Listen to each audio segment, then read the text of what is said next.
A mitopoese da psique, mito e individuação, por Walter Boechat, editora Vozes, Petrópolis, canal Le Conde.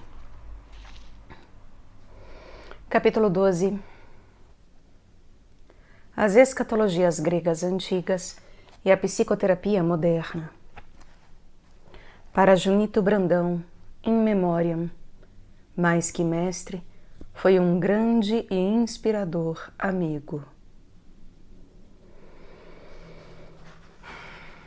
O inconsciente tem sua estrutura que foge às regras do espaço e do tempo.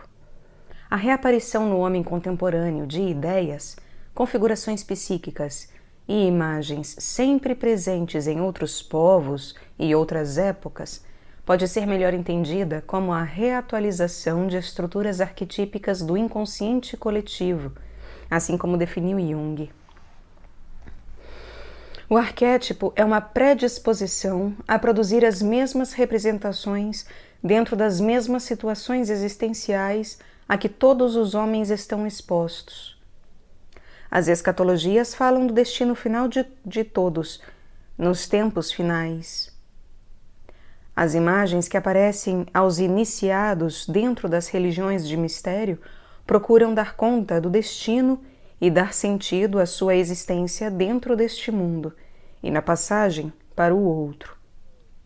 Em processo de análise do inconsciente, elementos fundamentais da existência do indivíduo vêm à tona e são confrontados. Esta confrontação existencial, soteriológica e de busca de sentido, obedece aos mesmos padrões fundamentais das religiões de mistério antigas e mesmo da religião grega oficial, em seus aspectos escatológicos. Abordando a questão da escatologia em teologia e nas religiões comparadas, cumpre distinguir a escatologia como destino cósmico universal da escatologia como destino final dos indivíduos. Em nosso trabalho comparativo, nos deteremos em elementos da escatologia de Homero e na escatologia órfico-pitagórica que falam do destino individual no além-túmulo. Nas concepções mais arcaicas da escatologia de Homero, século VII, se faz central a concepção da alma como um eidolon, um duplo abúlico do homem, que leva a existência no Hades, um local dos mortos, mas sem a conotação de punição ou recompensa dado por outras culturas, inclusive a cristã. Nas narrativas homéricas, na Ilíada e na Odisseia, a psique do herói situa-se em sua kéfale, em sua cabeça, ou képale, Não sei. Em sua cabeça, lá permanecendo inerme durante toda a sua vida.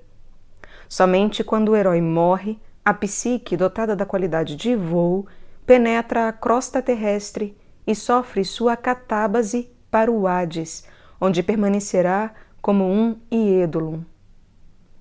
Mais raramente, a psique é tomada por Hermes, o deus psicopompo que, com seu bastão, a guiará para as profundas regiões do Hades. São ainda definidas algumas regiões da geografia mitológica, intercomunicantes entre o mundo de cá, dos vivos, e o mundo dos mortos. Podemos também dizer entre o consciente e o inconsciente, sem corrermos risco de psicologizar a tradição mitológica em excesso. Essas regiões são, entre outras, o Lago Averno, no sul da Itália, grutas e cavernas misteriosas que só os iniciados e certos heróis poderiam conhecer. Podemos considerar, seguindo Jung, o mundo do deus Hades como o inconsciente. É o mundo onde estão Hades, Perséfone e os Eidola. Um estudo pormenorizado do reino de Hades seria por demais extenso, mas devemos lembrar que aquele chamado o Senhor de muitos, o Senhor das sementes, o recebedor de muitos, Polidectes, é na verdade Hades, e as sementes somos nós, que fazemos nossa catábase para o mundo de baixo e renascemos quando a semente está pronta. Os senhores Hades e Perséfone regem o processo. A noção antiga de uma descida, de que a psique precisa ter uma catábase para chegar ao mundo dos mortos, é um ponto de importância.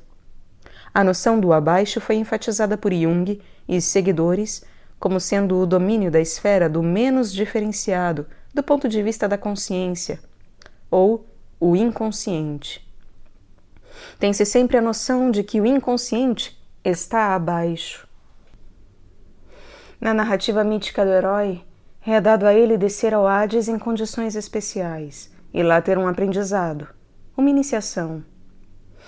Isso faz da escatologia não apenas uma expressão de mitos das coisas que irão acontecer no final dos tempos, mas dá a ela uma importância grande nas religiões de iniciação, pois qualquer iniciado deverá sofrer uma catábase, passar por uma transformação, mudança de nome, morte simbólica, e só depois de transformado chegar a uma anábase.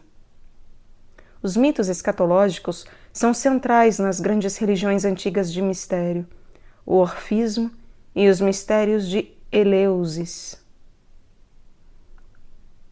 Quero enfatizar que a morte simbólica é a essência de qualquer processo terapêutico. É essencial que todo cliente em análise passe pela morte simbólica para que uma nova personalidade possa nascer. De uma forma ampla, podemos considerar o processo terapêutico, quando conduzido com atenção aos símbolos que emergem do inconsciente coletivo, semelhante a uma catábase. O analisando, um iniciado. O analista, o mistagogos. O mistagogos, não sei a pronúncia. Um condutor dos iniciados. Tudo isso tomado simbolicamente, naturalmente. Em duas narrativas clássicas, o contato de heróis com o reino de Hades se faz bastante significativo. Ulisses evocando o Eidolon de Tiresias no retorno a Ítaca e Enéas que dialoga com a sombra de seu próprio pai Anquises no grandioso encontro relatado na Eneida de Virgílio. No caso de Enéas, o herói procura o mundo de baixo para entrar em contato com seu pai. Enéas encontra a sombra de seu pai Anquises nos Campos Elíseos, após passar pela região inferior do Tártaro. O espírito paterno transmite ao herói ensinamentos transcendentes sobre o destino final dos seres, o modo pelo qual algumas almas procuram o rio do esquecimento Lete e a reencarnação. Mostra ainda a Enéas uma visão gloriosa, a nobre raça dos romanos e o glorioso império que seria criado nos próximos séculos por seus descendentes. O contato de Ulisses com o reino de Hades se dá logo após sua saída da ilha de Circe, quando, após navegar com ventos favoráveis, chega ao país dos Cimérios. Ulisses evoca o Eidolon de Tirésias junto à entrada do Hades, após libações e sacrifícios rituais.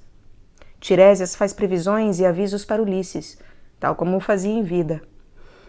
Poseidon tudo fará para que ele não leve a termo a salvo sua volta à sua terra natal, Ítaca.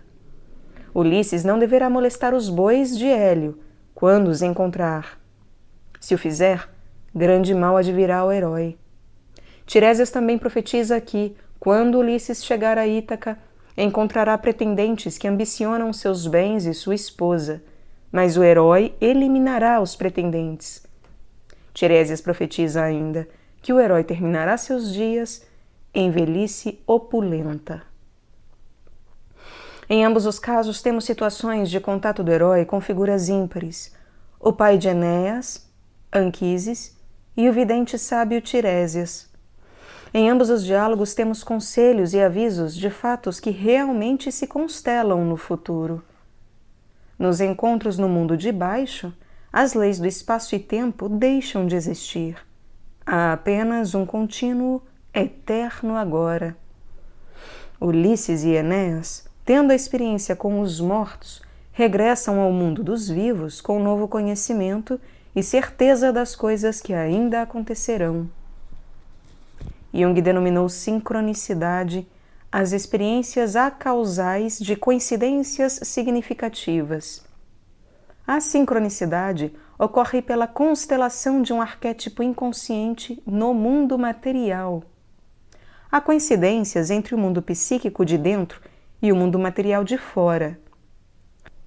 As experiências mitológicas de Enéas e Odisseu revestem-se de um caráter sincronístico pela identidade dos eventos psíquicos, fatos imaginados no mundo de Hades ou mundo do inconsciente, e os fatos reais que acontecem no mundo material ou mundo da consciência. O reino de Hades é o reino das Eidola, de duplos abúlicos do homem. A viagem do Eidolon rumo ao Hades, após o abandono do corpo físico na morte, segundo a escatologia homérica, nos é psicologicamente interessante. A psique habita inerme a Kefalé, cabeça, durante toda a vida. Na morte do herói, a psique é tocada pelo bastão de Hermes, deixa o corpo do morto e adquire a forma de Eidolon, uma cópia do corpo falecido. Guiado por Hermes, vai até o reino dos mortos. Entretanto, perde grande parte de sua vitalidade ao deixar o corpo, já que a psique está associada a partes deste, o timos, espírito, e phrenes, inteligência. Desce ao Hades a psique em forma de Eidolon já bastante combalida. Consideramos a percepção grega antiga de alma psicossomática bastante interessante. Junito Brandão considerou que os gregos tiveram grandes dificuldades em separar a alma do corpo e, no período homérico, mantiveram a visão de uma alma estritamente vinculada ao corpo. O corpo tem sido objetivo de pesquisas de várias correntes da psicologia profunda, e a fronteira mente-corpo tem sido bastante explorada nos últimos anos. Há uma percepção geral que a fronteira psique-corpo é muito mais tênue do que se pensava e que o corpo tem múltiplos interesses para o terapeuta da psique. Parece que a rígida separação corpo-mente do paradigma cartesiano vem sendo relativizada pela influência de um terceiro fator da visão dual, o símbolo unificador. Manifestações corporais são tomadas cada vez mais como símbolos em terapia. O corpo adquire um significado simbólico. Na escatologia oficial apolínea, o Eidolon é transportado por Caronte em seu barco nos rios subterrâneos. Em muitas representações aparece também o cão Cérbero, o terrível cão guardião do umbral, que impede a entrada e saída do mundo de baixo. Para Caronte é dada uma moeda, para Cérbero, um pão que servia de alimento a ele. Em ambos os casos, ritos propiciatórios para a entrada no mundo de baixo. Nos achados arqueológicos de túmulos, encontraram-se óbulos como moedas propiciatórias na boca de cadáveres. Sabe-se que eram ali colocados antes da cremação. O óbulo facilitaria a entrada do morto no reino de Hades. Como objeto de facilitação de entrada no mundo de baixo, do inconsciente, podemos comparar o óbulo a um símbolo psicológico.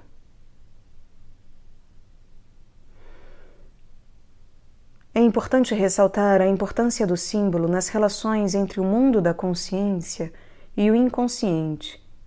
Jung lembra que a palavra símbolo vem do grego symbalien, lançar junto.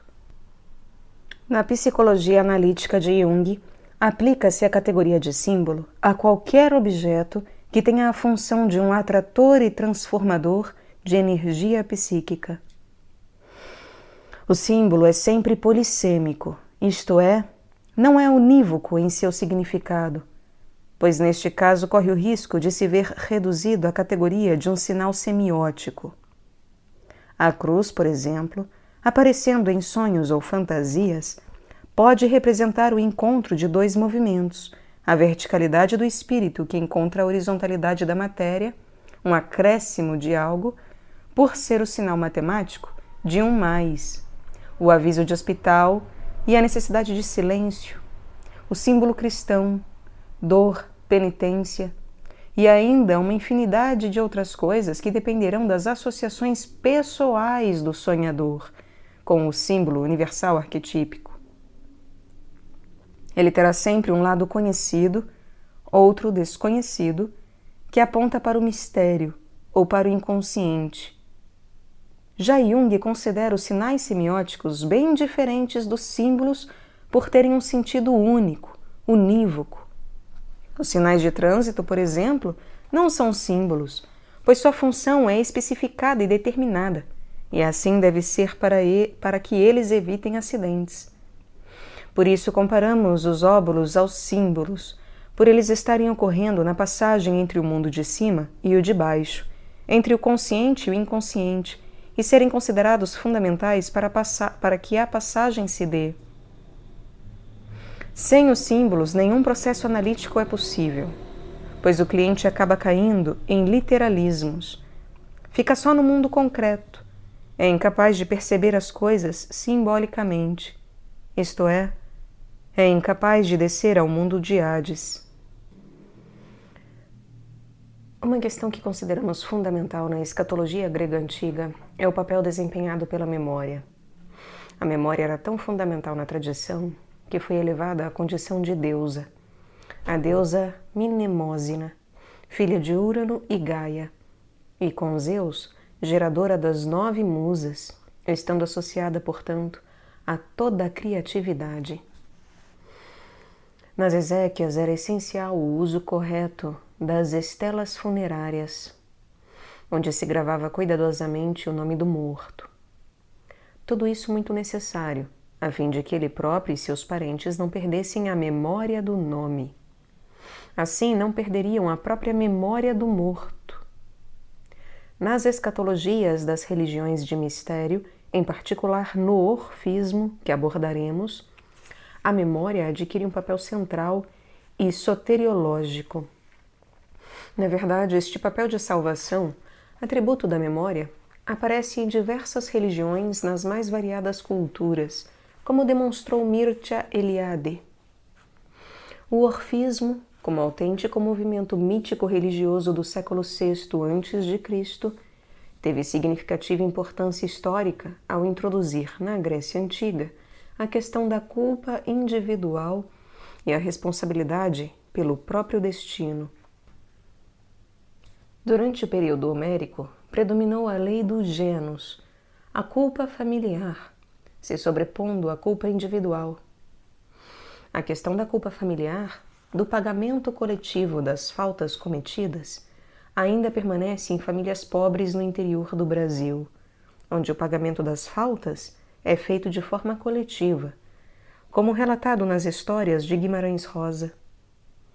De forma simbólica, o chamado bode expiatório da família, o elo mais fraco, como o chamou Ronald Lang, carrega em seu inconsciente as culpas coletivas do grupo e julga seu dever espiá-las.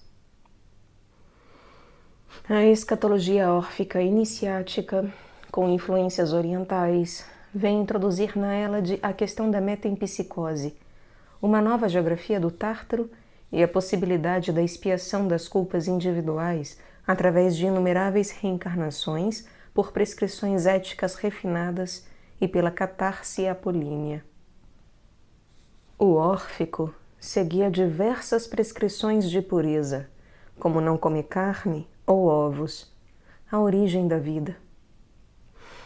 Toda a metapsicologia órfica baseia-se numa antropogonia original, no mito do deus Dioniso Zagreu, que é atraído por titãs enviados por uma deusa Hera ciumenta, fascinado por espelhos e brinquedos, feito em pedaços e devorado. Zeus, irado, fulminou os titãs.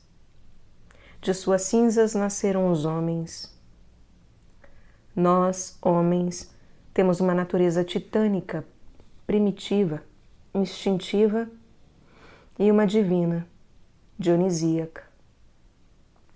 Toda a escatologia órfica de iniciação visa liberar o aspecto dionisíaco que está no homem. Da antropogonia órfica original deriva toda uma importante teoria do soma-sema, isto é, o corpo como túmulo da alma, herdada por Pitágoras e Platão, e mais tarde pelo cristianismo. Quanto à geografia do mundo de Hades, ele era concebido como dividido em 3 partes: o Tártaro, o Érebo e os Campos Elíseos. E as almas as ocupavam conforme o nível de sua evolução espiritual. Os castigos do Tártaro são mais penosos e terríveis que no Érebo. Tem acesso aos Campos Elíseos apenas as almas mais evoluídas. Ainda assim, é importante assinalar: todas as camadas do Hades pressupõem retorno à vida na Terra. Só os iniciados perfeitos poderão alcançar o local sem retorno, a Ilha dos Bem-aventurados, localizado nas estrelas.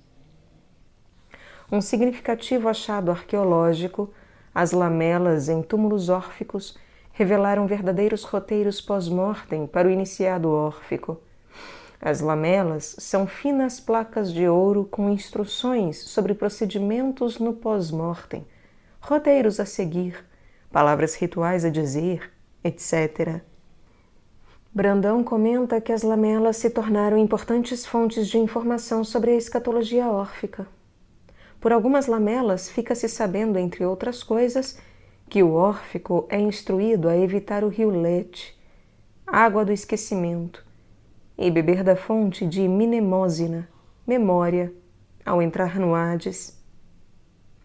O processo consiste em não esquecer-se das experiências terrestres e assim livrar-se do processo das transmigrações. Enquanto a escatologia oficial reza que os mortos são aqueles que perderam a memória, para os órficos, a perda da memória implica a entrada no ciclo reencarnatório e o esquecimento das experiências transcendentais. Abre aspas. Bebendo da fonte da memória, a alma órfica desejava apenas lembrar-se da bem-aventurança. Fecha aspas. No orfismo, portanto, encontramos uma teoria da memória como libertadora e uma teoria das origens, segundo a qual o homem deve recordar-se de um estado inicial de beatitude que perdeu neste mundo.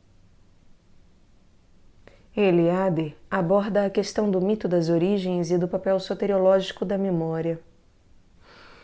Segundo esse autor, as sociedades tradicionais têm, em geral, mitos de origem, nos quais a salvação é encontrada no Illud Tempus, em tempo original ideal, onde figuras heróicas executam ações exemplares que servem de modelo aos homens no presente. Rituais evocam as figuras ideais do Illud Tempus. A salvação está na memória nos tempos ideais de origem. Na psicoterapia contemporânea, a memória atua como fator soteriológico, como um resgate de núcleos perdidos. O paciente deverá lembrar-se de fatos perdidos no passado e reintegrá-los em nova consciência. Entretanto, tem-se a fantasia de que o passado trabalhado em terapia é fixo, isto é, as coisas passadas não podem ser mudadas, enquanto que somente o futuro é plástico, pronto para ser construído. Esquecemos que o passado é extremamente plástico, mutável. Ele muda à medida que nossa personalidade muda. É importante assinalar também que nos lembramos de fatos sempre dentro de determinada perspectiva, e essa perspectiva pode se alterar de acordo com o estado de consciência. A personalidade muda à medida que as lembranças mudam e que a consciência se altera com uma perspectiva do passado inteiramente renovada. O passado é uma questão de perspectiva, isto é, há diversas formas de lembrar-se dele. Hillman lembra que a memória em análise não é apenas um retorno aos fatos localizados na infância, como a princípio pensamos, mas um verdadeiro retorno às origens, uma epístrofe. Como a que Ulisses faz em seu retorno a Ítaca. O autor lembra que toda a Odisseia é uma grande memória, uma lembrança de Ulisses a partir da ilha da ninfa Calipso, quando começa a recuperar sua memória. Ocorre uma grande epístrofe, um grande retorno às origens, o qual é arquetípico, mitológico e simbólico. Essa epístrofe é a que buscamos na verdadeira análise do inconsciente.